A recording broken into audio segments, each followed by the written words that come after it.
Olá pessoal, boa noite, ou então bom dia, né? Depende do horário que vocês vão ver esse vídeo. Mas eu vou falar aqui alguns aspectos relacionados à anatomia do roteiro 3, né? Do nosso módulo de pediatria. Então a gente tem duas partes, né? Da nossa revisão anatômica, né? Sempre falo para vocês que é uma revisão e a maioria das informações que eu trago são informações que vocês já viram, né? Então, a gente vai relembrar um pouquinho a anatomia da caixa torácica e também um pouquinho dos pulmões, e principalmente para a gente diferenciar, né, a caixa torácica do adulto para a caixa torácica de um recém-nascido, tá, de uma criança. Então, aqui como a gente observa, né, a caixa torácica ela é a parte mais superior do nosso tronco, né, então tem um formato meio cônico, né, então a gente começa aqui com a caixa torácica um pouco mais estreita e ela vai se alargando, né, à medida que ela se aproxima da cavidade abdominal, né. É importante também a gente relembrar um pouquinho do que compõe a caixa torácica. Então a gente tem uma caixa torácica composta de externo, né, com as suas partes, as costelas, que no total são 12, né, incluindo as flutuantes, que são as últimas costelas mais inferiores, e coluna vertebral, aqui atrás, né. Então a gente também tem a participação um pouquinho da escápula, e dessa cintura escapular que também ajudam, né, no nosso movimento torácico. E aqui o Netter traz alguns detalhes anatômicos, né, alguns detalhes das costelas, alguns detalhes também das nossas vértebras. Então o que a gente tem que lembrar, né, além dessa anatomia geral da caixa torácica, a gente tem também que entender algumas diferenças, né, algumas variabilidades anatômicas da caixa torácica do adulto para a criança, né? Então, num bebê ou numa criança, a gente precisa entender que essa parede torácica, né, que é formada principalmente de músculos, de tecido conjuntivo, ela é mais delgada que no adulto, né? Então, por ela ser mais delgada, ela ser mais maleável, o tórax infantil é mais complacente, né? Então, o indivíduo a criança ainda tem uma imaturidade óssea, né? Não só óssea, mas de outros tecidos conjuntivos que formam essa caixa torácica. Então, até no recém-nascido mesmo, as costelas e o externo são formados basicamente de cartilagem, né? A ossificação ainda nem é completa nesses ossos. E esses ossos vão se ossificando progressivamente com a idade. Então, essa complacência pulmonar e torácica do recém-nascido, do bebê, é muito maior do que de um adulto, tá? Também é importante a gente relembrar um pouquinho até da diferença anatômica, né? Assim, só mostrando um pouquinho essa figura aqui ao lado, né? Então aqui a gente mostra a estrutura de um recém-nascido e a estrutura de um adulto, né? Então a gente observa como a caixa torácica do bebê, além dessa diferença de maleabilidade, é importante a gente entender, ó, esse externo aqui um pouquinho mais voltado para a região anterior, né? É quase um aspecto meio convexo, né? Então eles têm uma espécie de não deformidade, mas um ângulo external um pouquinho mais proeminente, né? A gente pode até chamar um pouquinho de o famoso pectus carinato, né? Ou peito de pombo, né? Como muitas pessoas delimitam. Esse alinhamento do ângulo external, ele também pode refletir aí um aumento dessa complacência da caixa torácica do recém-nascido, né? Diferente aqui da caixa torácica normal de um adulto, em que eu tenho um externo um ângulo um pouquinho mais reto em relação ao resto da caixa torácica, tá bem? Agora sim, falando um pouquinho dos pulmões, né? Também é importante vocês relembrarem que quando o recém-nascido, né, nasce, a gente ainda não tem um desenvolvimento completo dos pulmões, né? Então vocês lembram bem aí da embriologia do sistema respiratório, a gente tem várias etapas de desenvolvimento pulmonar e a última etapa, ela só se completa por volta dos 6 a 8 anos de idade. Então, quando um recém-nascido, né, a termo nasce, ele tem mais ou menos aí 150 milhões de alvéolos primitivos e ainda imaturos também. né? Então ele só vai alcançar os 300 milhões de alvéolos que um pulmão adulto tem só por volta dos 6 a 8 anos de idade.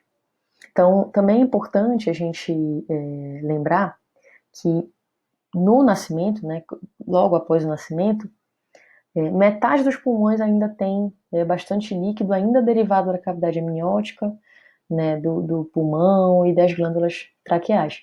Então, a aeração dos pulmões, de fato, né, ela demora um pouquinho a acontecer. Né? Existe uma substituição aí, né, do gás do ar atmosférico pelos líquidos, né, que estavam aí ocupando esse espaço no pulmão, né, do recém-nascido. Também lembrando de um conceito que foi visto por vocês na MD13, um conceito relacionado ao volume de reserva, né, volume de reserva inspiratório, volume de reserva expiratório. É importante a gente dizer que a criança e os bebês têm uma reserva ventilatória um pouco diminuída, né? Eles têm uma elasticidade um pouquinho mais exacerbada das costelas e dos músculos respiratórios. Então, essa reserva ventilatória, principalmente o volume de reserva inspiratório, é um pouquinho mais pobre, né, do que a gente vê no adulto. Isso tem implicações fisiológicas, assim como a gente tem uma implicação fisiológica relacionada a essa maleabilidade, né? Então, a caixa torácica do recém-nascido, ela tem uma complacência um pouquinho maior, mas ela perde um pouco em volume de reserva inspiratório, né? Por conta dessa elasticidade um pouquinho mais elevada do que no adulto, tá bom? Isso também pode levar a uma certa predisposição que o recém-nascido tem a infecções, né? Caso ele tenha problemas respiratórios associados. Em relação à embriologia cardíaca, que é o nosso outro assunto, que a gente também vai tentar passar de forma bem objetiva para vocês, né? A gente precisa relembrar um pouquinho da embriologia cardíaca, da circulação fetal. Essa figura, acho que vocês conhecem bem, é uma figura do Embriologia Clínica, do Moore. Isso é 10ª edição, tá? A edição mais nova. Então, aqui do lado esquerdo, né, a gente tem a visualização da circulação fetal, ou seja, antes do nascimento. E aqui do lado direito a gente tem a circulação pós-natal, né? Então, observem aqui, né, na circulação pré-natal, como vocês já estudaram, bem estudado no MD3, a gente observa alguns shunts circulatórios, né? Ou seja, locais em que o sangue altamente oxigenado acaba se misturando aí com um sangue não tão oxigenado, mas mesmo assim isso mantém a oxigenação adequada do corpo, né, do feto. Então aqui a gente tem a placenta, né, aqui onde eu tenho as veias umbilicais e as artérias umbilicais também, né? Então vejo que as artérias umbilicais elas chegam e logo irrigam a região da bexiga urinária, a região pélvica, a região dos membros inferiores desse feto. Né? Esse sangue menos oxigenado, né, que volta dos membros inferiores, ele acaba voltando aqui pelo início da veia cava, né? A gente já pode considerar aqui veia cava inferior. E aqui no fígado a gente tem o que a gente chama de primeiro shunt. Né? O primeiro shunt ele é dado pelo duto venoso, perdão. Então aqui a gente tem a veia umbilical, né, que vem diretamente aí da placenta, e se encontra aqui, né, com toda a circulação hepática. Então aqui no duto venoso a gente tem um encontro com a veia cava inferior, né, a veia cava inferior que vem aí dos membros inferiores, ou seja, vem um sangue pouco oxigenado. Então aqui a gente tem um encontro do ducto venoso, que veio diretamente das veias umbilicais, com a veia cava inferior. Então aqui a gente já tem uma mistura de sangue no fígado, tá? Ou seja, esse sangue que vinha altamente oxigenado teve uma diminuição dessa oxigenação nessa região hepática. Bom, o segundo shunt acontece aqui na estrutura que a gente chama de forame oval, né, que é uma ligação entre os dois átrios, o átrio direito e o átrio esquerdo. Então a gente tem aqui, né, a veia cava inferior, que já vem com o sangue misturado, né, do ducto venoso. Então aqui a gente tem um novo shunt, né, que é uma mistura de sangue. Desse sangue que vem por meio da veia cava inferior com o sangue que vem da veia cava superior, né? O encontro aqui no átrio direito. E aqui nessa região do forame oval, a gente tem a mistura de sangue, desse sangue que veio da veia cava superior, do sangue que veio da veia cava inferior. Então aqui a gente já tem também um sangue um pouquinho menos oxigenado do que o que a gente observa no adulto, né? É importante também dizer, né, que a gente ainda não tem uma circulação pulmonar tão adequada assim, né? O pulmão ainda não tem a circulação totalmente funcionante, a gente tem circulação pulmonar para a nutrição daquele parênquima pulmonar que está sendo formado, mas não existe ainda oxigenação propriamente dita que os pulmões dão para o nosso sangue, tá? Então, também é importante dizer que o ventrículo direito, ele é uma região em que eu tenho ali também uma mistura de sangue, né? Porque esse sangue do ventrículo direito não vai para os pulmões, né? Ele não vai para a oxigenação que geralmente a gente vê no adulto nos pulmões. Esse foi o segundo shunt, forame oval. E o terceiro shunt, que vocês também devem lembrar, é aqui no ducto arterioso. Então, esse sangue que vem do ventrículo direito, né, passa pelo tronco pulmonar. Ao invés de ir, né, para os pulmões, na verdade, ele se direciona para a aorta. Então, esse sangue aqui, né, pouco oxigenado, né, com um conteúdo médio aí de oxigênio, é levado até o tronco pulmonar, só que por meio desse ducto arterioso que liga o tronco pulmonar com a artéria aorta, esse sangue se mistura, né, o sangue do tronco pulmonar com da artéria aorta, né, e teoricamente da artéria aorta teria aí uma oxigenação um pouquinho melhor para ofertar para esse feto. Então, aqui também a gente tem uma mistura de sangue importante, em que esse sangue oxigenado da aorta não necessariamente permanece tão oxigenado assim, quando a gente tem essa mistura com o ducto arterioso. Então, a gente tem aí esses três shunts, que eu acho que vocês lembram bem, né, que a gente discutiu bastante isso na MD3. Na circulação neonatal, né, o neném acabou de nascer, então a gente tem aqui a abertura da circulação pulmonar, então aqui a gente já tem a circulação do tronco pulmonar para as artérias, para as artérias pulmonares, né, artéria pulmonar esquerda e artéria pulmonar direita. Aqui a gente também já tem a circulação hepática toda normal, né, com a circulação porta, a veia cava inferior passando por ela sem mais, né, a intromissão, digamos assim, do ducto venoso. Então a gente tem aqui uma circulação teoricamente bem parecida com a de um adulto, né? A gente tem aqui o fechamento do forame oval, né? Isso em casos normais, a gente tem o fechamento do forame oval, então os átrios não mais se ligam como se ligavam no feto. Né? O sangue do ventrículo direito passa para o tronco pulmonar também normalmente, e esse sangue passa para os pulmões. Então vejam que os locais que a gente tinha shunt são fisiologicamente fechados, né? Logo após o nascimento. Então o que antes era ducto venoso, a gente tem um grande ligamento que a gente observa no fígado, que é o ligamento venoso. Né? Aqui a gente observa que esse ligamento do umbigo até o fígado. O forame oval também é fechado, né, por um efeito mecânico mesmo, né, hidrostático, por conta da pressão das câmaras cardíacas que se modificam depois do nascimento. E aqui a gente tem o canal arterioso, o ducto arterioso, que é fechado, né, que é também existe aqui um vestígio dele por meio do ligamento arterioso.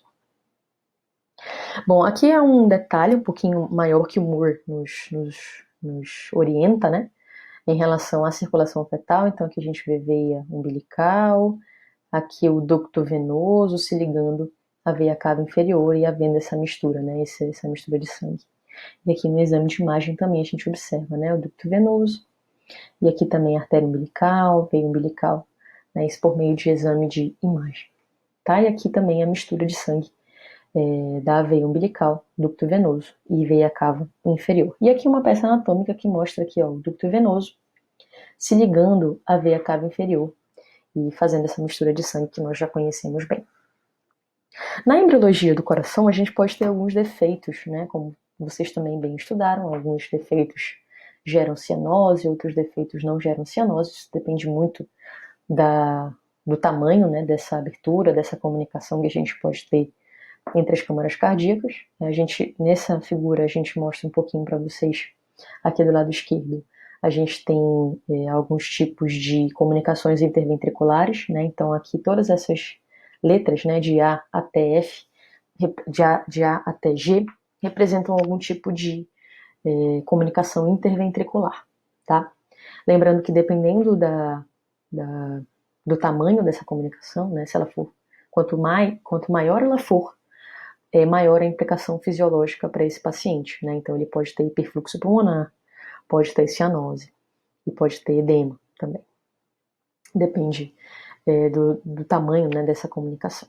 Então aqui desse lado, que a gente rebateu, né, o átrio direito, então aqui a gente observa também alguns tipos de comunicação interatrial. Né, comunicação interatrial relacionada ao seio venoso, relacionada ao ósseo secundo e ao ósseo primo. Também, dependendo do tamanho dessa comunicação, a gente pode observar um paciente com cianose. Tá? É importante também a gente lembrar um pouquinho de outra cardiopatia congênita, que é a persistência do ducto arterial. A persistência do ducto arterial, o ducto arterial de alguma maneira não fecha, né? A gente não interrompe aqui essa comunicação entre o tronco pulmonar e a aorta. Então existe um shunt patológico aí nessa persistência do ducto arterial. Então o sangue venoso, né, o sangue pouco oxigenado que está presente no tronco pulmonar acaba se misturando com o sangue arterial, com o sangue oxigenado que passa pela aorta. Né? Então aqui embaixo, Netter nos mostra um pouquinho dessa fisiopatologia, né? Então aqui a gente tem um ducto arterial persistente, né? Ou persistência do ducto arterial, né? Tanto faz essa denominação. Mas aqui a gente observa que existe uma diminuição do fluxo para a aorta, ou seja, as células que seriam irrigadas por esse sangue arterial levado, né, pela aorta, né? Esse fluxo diminui, ou seja, eu posso ter aí tecidos com pouca perfusão, então eu posso ter cianose, né, periférica no paciente, e ao mesmo tempo eu posso ter um hiperfluxo, né, pulmonar.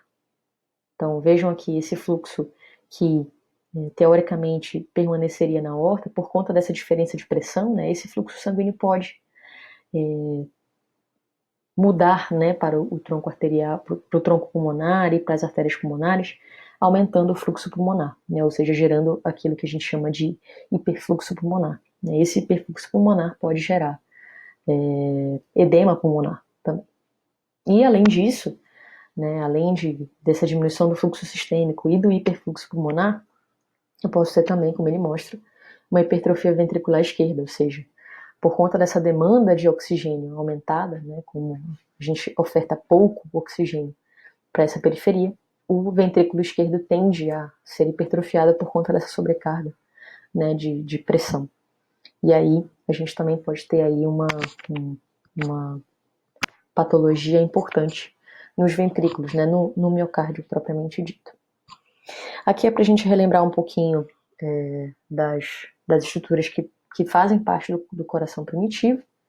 Né, aqui a gente tem aquelas estruturas primitivas, né, o tronco arterioso, que vai na frente se tornar a aorta ascendente, o tronco da artéria pulmonar. Aqui o bulbo cardíaco, um pouquinho mais abaixo, que ele vai se tornar o cone arterioso, né, ou cone arterial, e também o vestíbulo aórtico, né, que é aquela entrada da aorta, né, a transição, né, do ventrículo esquerdo para a aorta. Aqui a gente tem o ventrículo primitivo, né, que obviamente vai dar origem ao ventrículo adulto ou maduro, e aqui embaixo, em amarelo, as aurículas. E aqui, um pouquinho mais embaixo também, aqui a gente tem o seio venoso, né, que vai se tornar o seio coronário e a parede do átrio direito. É interessante a gente relembrar, né, que o tubo cardíaco primitivo ele sofre uma série de dobramentos. Então vejam que aqui embaixo a gente tem o seio venoso que vai dar origem, por exemplo, ao seio coronário, e ele acaba né, sendo invertido, né? Então, no desenvolvimento cardíaco, esse coração vai se dobrando antero superiormente, até que essas estruturas ficam mais superiores, né? Aurículas também, né, no coração primitivo são um pouco mais inferiores, e no dobramento cardíaco elas se tornam mais superiores, né? Como a gente vê aqui no coração adulto, numa vista anterior e numa vista posterior. E aqui do lado direito, a gente tem a septação cardíaca, né, a septação especificamente do átrio, tá? Então aqui a gente tem a formação, né, aqui o átrio direito, aqui o átrio esquerdo, é uma perspectiva inferior, tá, gente? Então aqui a gente tem, né, a formação do septo primo, E com a formação do septo primo ou septo primário, a gente tem a formação de um forame primo, que vai caindo, né? Existe um gotejamento dessa estrutura, desse septo primo, e quando ele goteja, quando ele desce, né? Quando ele se move inferiormente, ele acaba formando algumas estruturas, né? Parecem furinhos aqui no septum primo, que vão dar origem ao forame secundo, né? Esse forame secundo também, com o seu, entre aspas, gotejamento, né? Aqui o forame primo diminuindo e dando espaço, né, a esse grande forame secundo e ao septo secundo, que ajuda aí na formação desse forame oval, né? Então aqui abaixo, nessa outra imagem, aqui a gente já tem o forame oval formado, o forame oval que é formado a partir desse gotejamento, né, das estruturas que formam o átrio. Tá? E aqui, pós-natal, a gente tem a fossa oval, né, que é a estrutura que substitui, que fecha o forame oval que estava aberto, né, na vida intrauterina, e na vida pós-uterina ela é fechada fisiologicamente. Então a gente espera, né, eu espero que a gente tenha relembrado um pouquinho alguns aspectos da embriologia do coração, também algumas diferenças da caixa torácica do adulto para a criança, e é claro que a gente vai tirar as dúvidas, né, aquilo que ficou talvez pendente, para a nossa aula ao vivo, que a gente vai ter na quarta-feira. Então, muito obrigada a todos e até mais.